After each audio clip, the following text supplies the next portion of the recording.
بسم الله الرحمن الرحيم. السلام عليكم ورحمة الله وبركاته. الحمد لله رب العالمين الذي رزقنا بنعمة رمضان المبارك، فنحمده حمدا كاملا ونشكره شكرا تاما على هذه النعمة الكبيرة، والصلاة والسلام على رسول الله سيدنا محمد الذي رزقنا بقولنا أمة له، فصلوات الله عليه وسلامه التام الذي دلنا على خير العمل في هذا الشهر المبارك. اللهم صل وسلم وبارك على هذا الحبيب الكريم وعلى آله وصحبه أجمعين وبعد. Saudara-saudariku dimanapun Anda berada, Alhamdulillah kita sangat bersyukur pada Allah Subhanahu wa Ta'ala.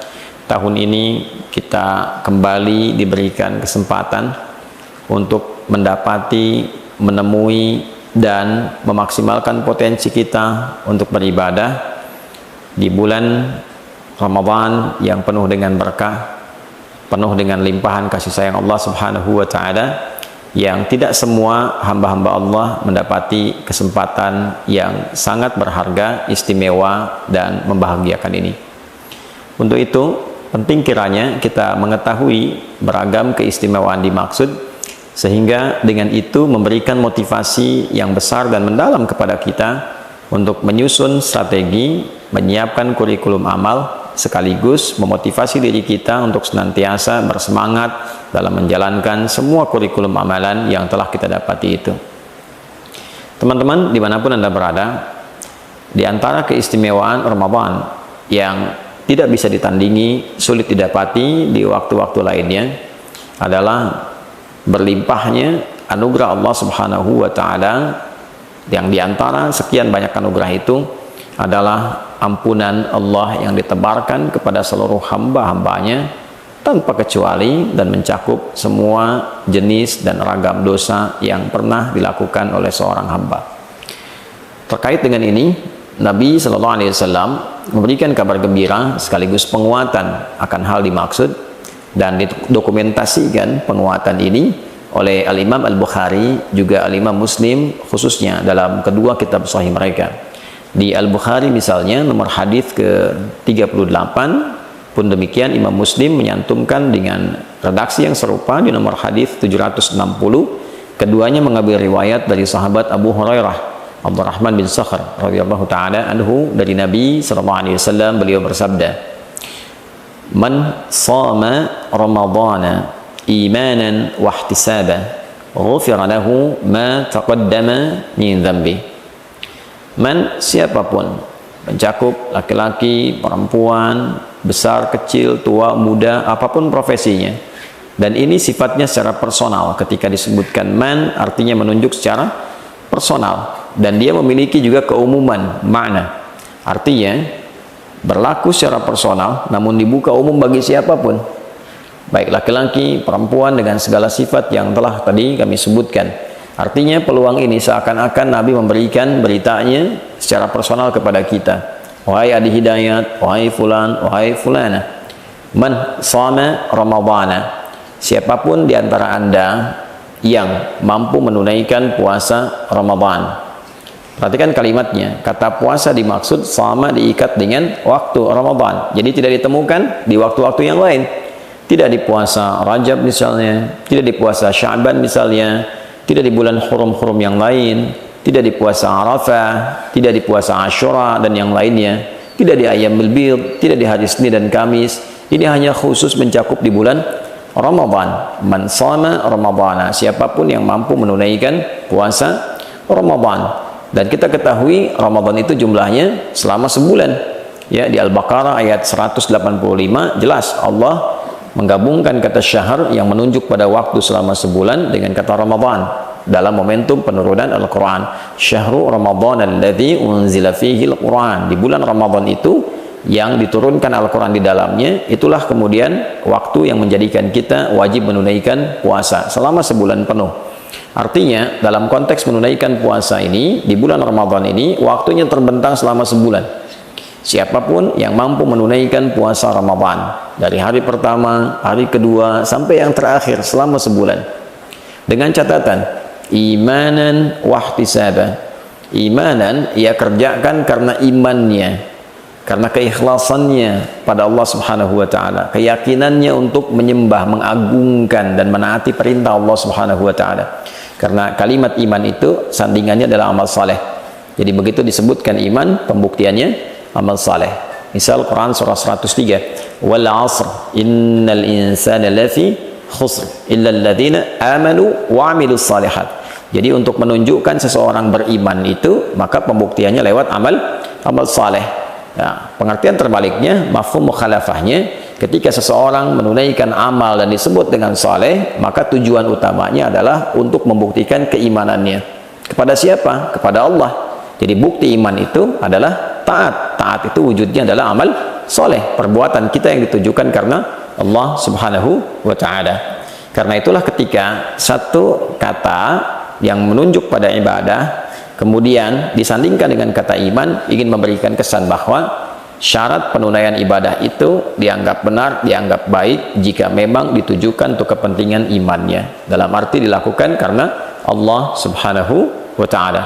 Karena kalimat iman pertama dalam Al-Quran dan disifati dengan kata ghaib, wujudnya adalah penyembahan dalam bentuk salat. Al-Baqarah ayat ketiga, alladzina yu'minuna bil ghaibi wa yuqimunas salat. Itu orang-orang takwa, itu orang yang mampu mengimplementasikan imannya ketika dia yakin pada Allah walaupun belum tampak dalam pandangannya, lalu dia buktikan keyakinan yang kuat itu dengan cara menyembahnya melalui salat.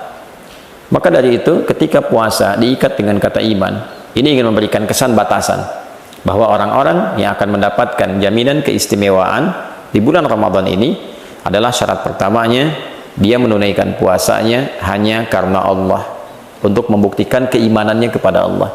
Itulah sebabnya pembuka kewajiban puasa ayatnya diawali dengan kata panggilan iman, ya ayyuhalladzina amanu. Al-Baqarah ayat 183. Hai semua orang yang telah menyatakan beriman, kutiba alaikumusiyam, dengan imanmu itu diwajibkan engkau mengimplementasikannya dengan cara menunaikan ibadah puasa di bulan Ramadan. Karena itulah kemudian penunaian puasa ini bukan hanya dikerjakan karena orang lain berpuasa, bukan hanya dikerjakan untuk membuat sebuah status di lingkungan kehidupan sosial, bukan hanya dikerjakan motivasinya untuk mendapatkan bukaan. Ya kalau niatnya dapat dunia, saya pengen buka di masjid yang ada bukaannya mewah, ada takjilnya, ada sahurnya, ya secara adat sah dilakukan, tapi secara timbangan fikih dia hanya akan mendapatkan bagian bukaannya saja. Dia dapat makan, dia dapat minuman, tapi potensi keistimewaan yang mungkin dia bisa dapatkan sangat tipis kemudian untuk bisa dia raih. Syarat pertama. Yang kedua, wahtisaba, ada iringan evaluasi diri, ada muhasabah di dalamnya, ada harapan mendapatkan pahala dari Allah Subhanahu wa ta'ala. Jadi yang dia harapkan ridha Allah, yang dia harapkan adalah Allah senang dengan puasanya, lalu dia iringi dengan evaluasi diri dalam setiap puasa. Apa yang menjadikan selama ini belum kenal Allah? Kenapa selama ini imannya tidak terasa kuat? Kenapa selama ini ketika Allah panggil rasa-rasanya telat untuk merespon? Dia evaluasi dari ujung kepala sampai dengan ujung kakinya. Maka ketika seorang menunaikan puasa dan dia kerjakan karena Allah, dia tinggalkan makannya lillah karena Allah, bukan karena sekedar hanya ikut orang tren puasa, dia tinggalkan minumnya karena Allah, dia tinggalkan hubungan syahwatnya sementara waktu karena Allah, dan dia jaga hukum-hukum Allah, dia evaluasi dirinya, ya, maka apa yang Allah berikan kepadanya? Ghufira lahu ma taqaddama min dzambi.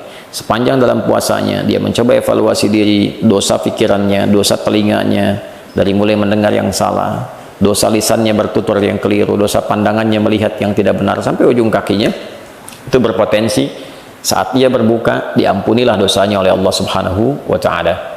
Dari mulai dia niatkan puasa, dia jalani sampai berbuka, benar dia lakukan itu, ghufira lahu ma taqaddama min dzambi, ada peluang diampuni semua dosa-dosa yang pernah ia kerjakan. Itulah yang menyebabkan orang puasa itu ketika akan berbuka dia merasakan kebahagiaan yang sangat luar biasa.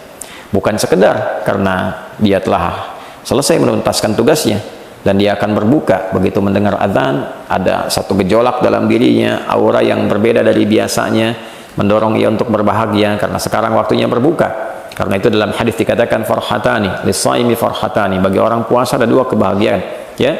Farhatun 'inda yuftir, 'indama yuftir, satu kebahagiaan atau kama qala Rasulullah SAW, diraihnya ketika ia sedang berbuka, ya. Dan yang kedua, farhatun adalah satu kebahagiaan indama yalqa rabbahu bisyamihi, ketika ia kembali kepada Rabbnya dengan pahala puasa yang ditampilkan kepadanya. Maka saat ia berbuka ia gembira, bukan karena sekedar puasa telah selesai, tugas telah dilakukan, tapi dia bahagia pula karena pada saat itulah Allah berpeluang mengampuni semua dosa-dosa yang pernah ia kerjakan.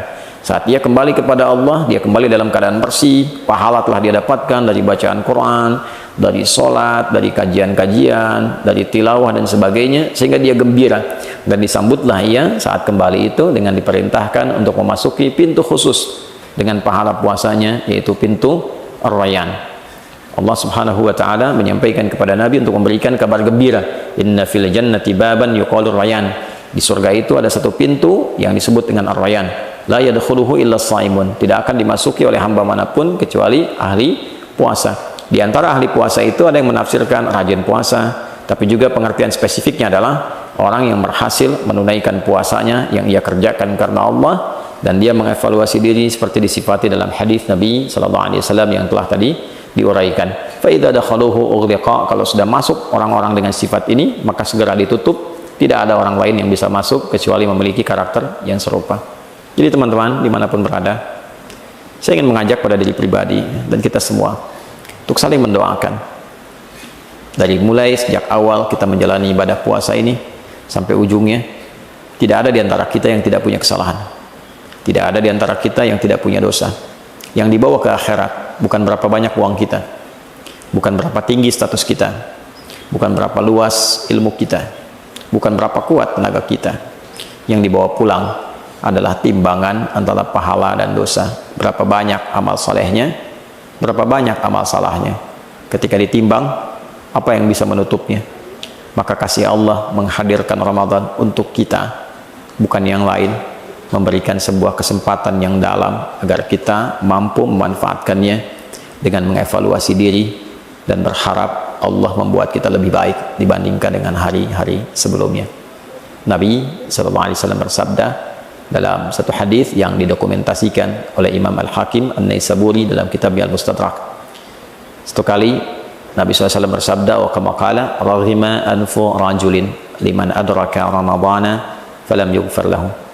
Sangat tercoreng kehormatan seorang muslim, sangat terhina, sangat jauh dari rahmat Allah seorang yang disampaikan kepada bulan Ramadan, tapi ia tak mampu mengkreasikan kesempatan yang diberikan untuk mendapatkan ampunan Allah Subhanahu wa ta'ala. Semoga Allah memuliakan kita, mengampuni dosa-dosa kita, memberikan kesempatan terbaik untuk mengisi sisa kehidupan kita dengan lebih mulia, dan mewafatkan kita dalam keadaan husnul khatimah. Allahumma taqabbal minna innaka antas sami'ul alim wa tub 'alaina innaka antat tawwabur rahim. Allahumma ighfir lana dhunubana ya Allah, ma qaddamna wa ma akharna, saghiran wa kabira. Allahumma rabbana atina fid dunya hasanah wa fil akhirati hasanah wa qina adzaban nar. Wa sallallahu ala sayyidina Muhammad wa ala alihi wa sahbihi ajma'in. Wa akhiru da'wana subhanakallahumma rabbana wa bihamdika asyhadu an la ilaha illa anta nastaghfiruka wa natubu ilaik. Walhamdulillahi rabbil alamin. Assalamualaikum warahmatullahi wabarakatuh.